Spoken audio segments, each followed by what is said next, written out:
السلام علیکم ورحمۃ اللہ وبرکاتہ۔ آئی ہوپ آپ سب ٹھیک ہوں گے۔ اللہ سبحانہ و تعالیٰ آپ سب کو سلامت رکھے اور آپ سب کی طرف بڑھنے والے ہر شر کو خیر میں بدل دے، آمین ثم آمین۔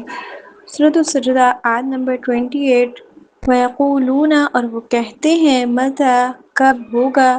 ھذا الفتح، یہ فیصلہ، ان اگر کنتم ہو تم صادقین، سچے۔ اس آیت میں جو ہے وہ کفار کے بارے میں بتایا جا رہا ہے کہ وہ اعتراض کرتے تھے، کہا کرتے تھے کہ اے نبی، جو ہمیں تم کہتے ہو اور اپنے ساتھیوں کو بھی مطمئن کرتے ہو کہ ہم ضرور فتح پائیں گے، ہم ضرور کامیاب ہوں گے اور آپ جو ہے وہ ہم سے بدلہ لو گے، تو وہ وقت کب آئے گا؟ اس فیصلے کی طرف یہاں پہ اشارہ کیا جا رہا ہے۔ ان کے اعتراض جو کوسچن وہ کرتے تھے وہ بتایا جا رہا ہے۔ یہ فیصلہ یعنی کہ کون سچا ہے، کون جھوٹا ہے، اور آپ کو کامیابی دنیا میں جو ہے وہ کب ملے گی، دنیا کی کامیابی بھی ہے۔ لیکن نیکسٹ آیت 29 میں بتایا جا رہا ہے، کل کہہ دیجئے، یعنی اللہ سبحانہ وتعالیٰ اسی کوسچن کا آنسر بتا رہے ہیں، یوم الفتح، دن فیصلے کے، لا ينفع، نہ نفع دے گا، الذین، ان کو جنہوں نے کفروا، کفر کیا،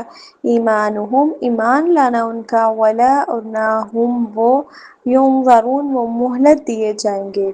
اب اللہ سبحانہ وتعالیٰ کہہ رہے ہیں کہ جو یہ کوسچن کر رہے ہیں نا کہ کون سچا ہے، کون جھوٹا ہے، اور ان کو کامیابی کب ملے گی، اصل مقصد جو ہوتا ہے نا کسی بھی آزمائش یا امتحان کا، یہ ہوتا ہے کہ مطلب دیکھا جائے کہ کس کی کیا صلاحیت ہے۔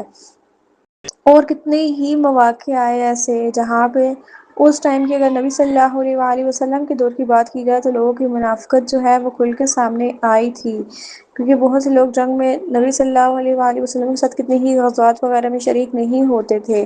اور کوئی نہ کوئی بہانہ بنا دیتے تھے، لیکن اللہ سبحانہ وتعالیٰ بذریعہ وہی ان کو آگاہ کر دیتے تھے کہ کون سچے ہیں اور کون جو ہے وہ منافقت ہے کن کے دلوں میں، کیونکہ یہ بہت ضروری تھا تاکہ اچھے لوگوں کو جو ہے وہ ان کا صحیح انجام مل سکے۔ اور اللہ سبحانہ وتعالیٰ کہہ رہے ہیں کہ ان کا جو فیصلے کا دن ہے، یہاں یوم الفتح سے مراد قیامت کا بھی ہو سکتا ہے، یا یوم بدر کا بھی ہو سکتا ہے، فتح مکہ کا بھی ہو سکتا ہے، یا دنیا کے آخرت کا بھی ہو سکتا ہے۔ تو ان کا جو ایمان لانا ہوگا، اگر وہ موت کو دیکھ کر بھی ایمان لائیں گے یا قیامت کے دن کہیں گے کہ اب ہم ایمان لاتے ہیں، تو ایسے لوگوں کا جو ایمان لانا ہے وہ ان کو فائدہ نہیں دے گا اور نہ ہی وہ مہلت دیے جائیں گے، کیونکہ قیامت جو ہے وہ کوئی ماننے کا دن نہیں ہے، وہ تو سزا اور جزا کا دن ہے۔ اور آیت نمبر 30 میں بتایا جا رہا ہے، فَأَعْرِضْ، بس آپ اعراض کیجئے، عنہم، ان سے، وَانتَظِرْ، اور انتظار کیجئے، انہم، بے شک وہ بھی، منتظرون، انتظار کرنے والے ہیں۔ یعنی کہ انتظار کریں کس چیز کا، کہ یہ ایک نہ ایک دن جو ہے وہ ضرور ایک وقت ہوگا جب فیصلہ کر دیا جائے گا۔ فتح مکہ کے موقع پہ کیا ہوا تھا، نبی صلی اللہ علیہ وآلہ وسلم نے کافروں کا جو اسلام لانا ہے وہ قبول فرما لیا تھا، اور تقریباً 2000 آدمی جو ہیں وہ اس دن اسلام لائے تھے۔ تو یہاں سے اگر دیکھا جائے تو فتح مکہ پھر اس میں مراد نہیں ہو سکتا، کہ یہاں جو ہے وہ فتح مکہ کا تو وہ سارا سین ہو چکا تھا، اس لیے قیامت کا اگر لیا جائے فیصلہ تو اس ٹائم بھی کیا ہوگا کہ ایمان لانا فائدہ نہیں دے گا۔ فتح مکہ کے موقع پہ تو بہت لوگ ایمان لائے تھے، ان کا ایمان قبول بھی ہوا تھا، یوم بدر میں بھی بہت لوگ ایمان لائے تھے، لیکن مرتے وقت ایسی کنڈیشن ہے، یہ کنڈیشن ہے کہ اس ٹائم ایمان قبول نہیں ہوگا،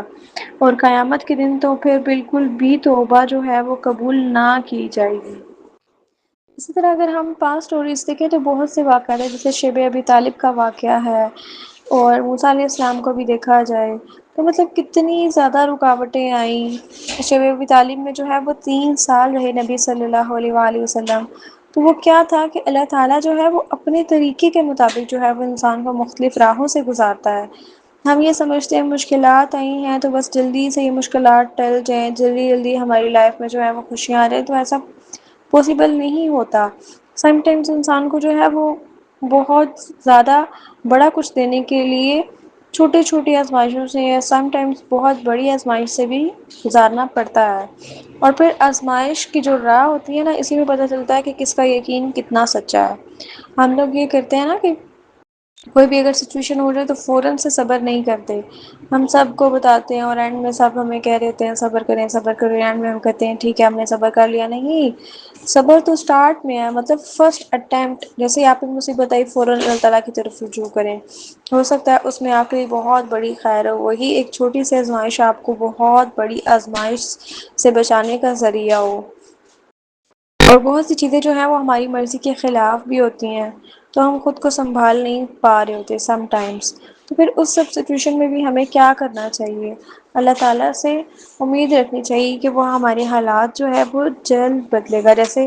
ابراہیم علیہ السلام کی قوم نے کیا کیا تھا، ان کو آگ میں ڈال دیا تھا، لیکن اللہ تعالیٰ نے ان کے لیے کیا کی، آگ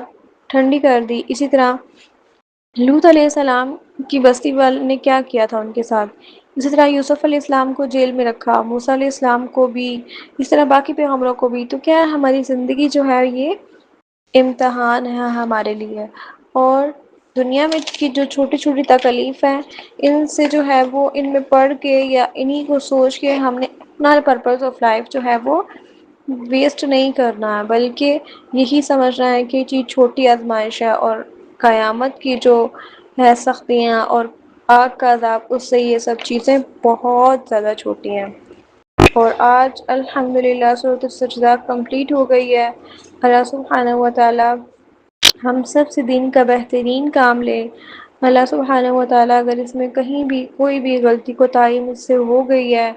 کچھ چیزیں جو میں نہیں اگر سمجھا پائی صحیح سے، تو اللہ تعالیٰ میری ہر کمی کوتاہی کو معاف فرمائے، اور اللہ سبحانہ و تعالی اس کو قبول کریں، آمین ثم آمین۔